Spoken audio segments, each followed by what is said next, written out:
SoFi's price fell by almost 3%, going from $4.77 to $4.63 on Thursday's trading session as they prepare for the earnings report. So, should you buy? Sit tight for the next 10 minutes as we go through recent news as well as my chart analysis and price prediction. But before we do that, subscribe to our channel Stocks 101 for regular stock market updates. SoFi Technologies will report its Q4 and 2022 earnings on 30th January 2023, and people are expecting a bullish report as hopes are high for this year's performance. We already discussed how this company is a sleeping giant as their true earnings are suppressed due to student loan waivers, and another reason why the future looks bullish is the holdings hierarchy and market diversity. 48% investors for the company are normal people and institutions own only 37%, indicating lesser chances of manipulation. In our opinion, SoFi will recover in 2023 as the student loan repayments will hopefully start this summer. With all that in mind, let's analyze the charts. As you guys can see right over now in the 1-day chart for SoFi, and as always, we'll first analyze the 1-day chart, then the 1-hour chart, and end it off to get the 5-minute chart. But right off the bat, we can see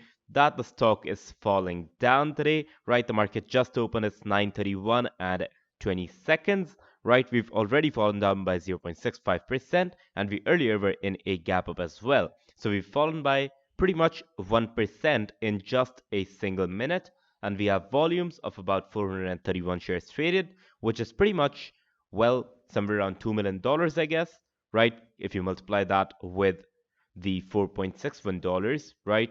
And that is, of course, a pretty big chunk of its average volume of 30 million shares traded. And in my opinion, well, this is definitely not good news. But now we'll continue with our normal analysis. We'll just kind of put this on the side for a moment, right? Analyze the past performance, and then we'll get at the the 1 hour and the 5-minute charts to analyze what's going on today. If we talk about, what most long-term investors are here to watch, where will the stock price be in probably 1 year, right? First up, one of the main reasons why this fell, in my opinion, is because a major publication has published a bearish article. Now, the publication that we're talking about, well, not to be rude or disrespectful or anything for legal reasons, I personally think that they are completely bearish on pretty much every single stock out there, and they do have some of those people from that publication do have open short positions in some companies. So I personally do not trust their articles that much, but then again, it's your call. You can trust whoever you want, but in my opinion, the stock is definitely not falling down because of its fundamentals. Of course, we do have the earnings report coming up soon. If we look at the price action, we did build somewhat of a short-term bear trend, but we did that already previously as well, after which again we fell down, and we're currently facing resistance at the $4.9 level continuously, and below that another continuous resistance at 4.75, as well as pretty much $4.68, right? These levels continue to be resistance levels, and currently we just broke off 4.65 as a support, and now we're currently being supported at 4.62. The volume's not growing that much, 439,000 shares, probably like only 8,000 shares traded after the major selling, what do you call it, after the major selling pressure, right? So in my opinion, the prices will likely fall down further, and that will be a good thing for most of us because most of us who are kind of bullish on the stock and want to buy it will get to buy at even cheaper levels. Not to mention the fact that $4.65 is already really cheap for SoFi because the stock started trading at $5 back when the company went public. So anyways, where is the stock headed and where will it be by the end of 2023? In my opinion, I personally think that an $8 to $10 price target is pretty good because if we consider the fact that, once the student loans are, all of that mess is sorted, once the cash flow starts coming in, once, the company turns profitable, which I hope it will by the second quarter of 2023, the company's stock, right, SoFi stock will take off. And that is what I personally am waiting for. And this price, I do not believe that this price will be available again. So I personally would, buy, but at the same time, not financial advice. It is risky, right? The bet is risky, the stock is risky. And of course, if we consider some more levels and factors, we already talked about how it is a sleeping giant because of the entire moratorium. And now, as we head into 2023, a lot of banks have said that 2023 will be a financially weak year. So this might be a bad thing for SoFi because then again, it is in the financial industry, right? It is a fintech company. So once we get some more clarity from those banks, from those officials, from those analysts as to how 2023 will be a poorly performing year, then definitely we can base our judgments off of that as to if we should buy fintech stocks or not. But until then, I personally am bullish on SoFi. And with that being said, we will jump on into the 1 hour chart because I personally want to see what exactly is going on over here. So as you guys can see right here, we're now in the 1 hour chart and I do have the extended trading hours on. So we can see that we did build a perfect bullish trend over here, which we might actually continue after this bearish candle is done. Why did I do that? Let me quickly fix it. So we can see that this bearish candle over here has put the stock pretty much on the verge of this trend line, right? And if we break it, of course, that's a kind of bad news. But at the same time, I personally think that as long as we stay above $4.5, which is over here, we should be good, right? As long as we stay above $4.5, we should be good. And even as long as we stay above $4.57, that would be the best case scenario. So $4.57, right? That should give us a lot of room to kind of adjust to the price inflations and deflations, and then of course continue the trend, hopefully ending this week of around $4.8. I personally am hoping for that. That would probably give us like, what would that be in percentages? It would be like a 3.5% gain, or well, not ending this week because the week will end, right? Today's Friday, I forgot that.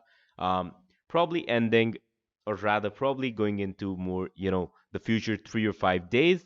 I hope that the stock touches $4.8 and hopefully $5 by the end of this month because I don't see it touching $5 right away, right? But as long as we can get into the $5 range by the end of the January, and by the time we begin February, that should be pretty good and it should be a bullish sign for the stock. At the same time, the question comes again, will these levels ever come again? Well, there is a possibility because of course if we look over here, we did reach $4.25, which is still, let's see how much, about 7.5% cheaper than the current price.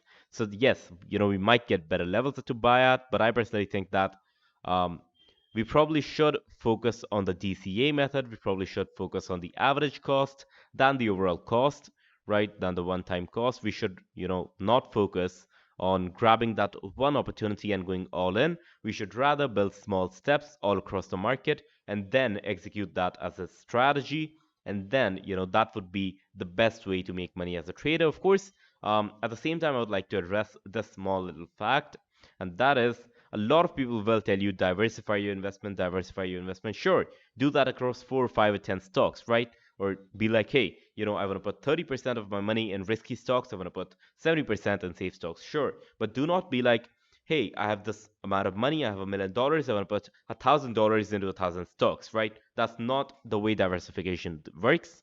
And we're down to $4.57. If we break this, we might be actually in for another bearish cycle. And if we do that, we'll probably go towards 4.2 or $4.1, right? We're not headed for $4 in this cycle. So, well, we'll have to see where this heads. But of course, since we're talking about the long term, SoFi might turn out to be a good bet, but at the same time, it is risky. So I personally would rather trade with half of my usual capital while trading with riskier stocks. So even if the gains are minimized, so are the risks. And with that being said, let's jump onto the 5-minute chart so we can see what exactly is going on in here. And now that we're in the 5-minute chart, we can see that we got a crazy ton of volume in the first candle itself. Now we've started the third candle, right? We're at 9 hours and 40 minutes, right? And we're down 1.51%, which is not that good of a thing. Of course, we can see that on the pre-market, we can see data that we got resisted at 4.68, which again is a strong resistance. 4.65 was broken, 4.62 was broken, 4.62 was broken, 4.6 was broken, right? And now we're on our way to break well, we already broke 4.58 as well. On our way to break 4.55. Will we break it? Well, we'll have to look, we'll have to wait and watch. but at the same time, I do think that we're getting a bit higher than usual selling pressure for this stock. And at the same time, if we talk about support and resistance levels, if you want support and resistance levels for SoFi, it goes like this, right? Um, $2, or rather, 2 cents at the end, like this one over here, 4.52, 4.55, 4.58, 4.59, 4.6, 4.61, 6.25, and 6.8, and so on and so forth. And we seem to be taking support at this level, but then again, will we be able to hold it on to? Will we be able to hold on to the support? I personally am rather doubtful considering this performance that we recently made. I personally would rather think that sure, the short term is not exactly a good a good performing thing, whatever you call it, right? I'm out of words, I'm lost of words. I personally think that the short term is bearish and the long term as the market recovers, because then again, the fintech factor is there. So once the market recovers, SoFi will recover as well. But at the same time, I could be wrong, so remember that this most definitely is not financial advice and you should always do your own research before you trade. If however you enjoyed my analysis, be sure to hit the like button. If you did not enjoy it, sure you can hit the dislike button. You can subscribe to our channel Stox 101 for more such videos, and as always, I will see you guys in the next one.